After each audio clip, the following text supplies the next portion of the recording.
Wanda yake bayarwa Allah ne,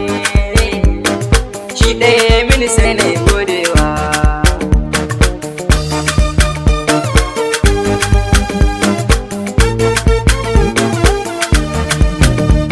Yaro da rarrafe yake yin tasowa,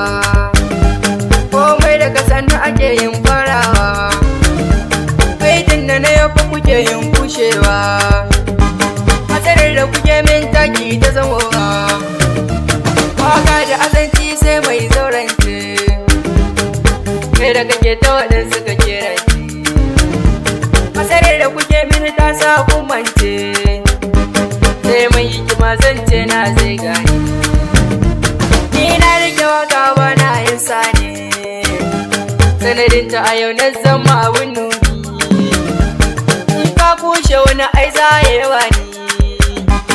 Allah ɗaya shi ne mai yin zamani. Na gode Allah ka ganar da ni, da iyayena kuma ba na yin raini, gargaɗi ya gare kuma tasan zamani,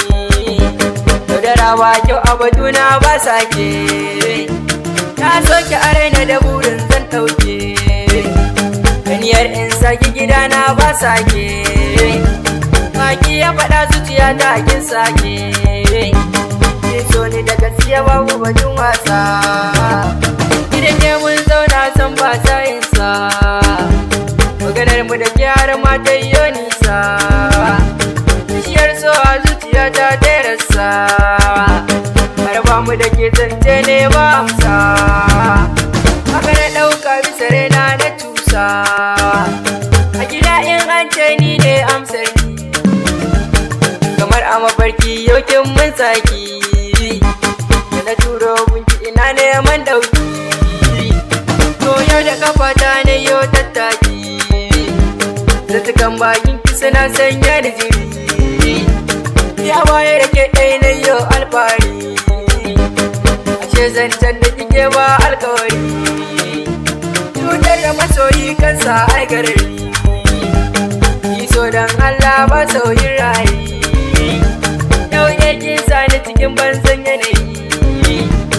yau gashi akan ki ina yin juyayi, wayyo Allah yau kin ci amana ta, wanda yake bayarwa Allah ne, shi ɗaya mini sai na gode.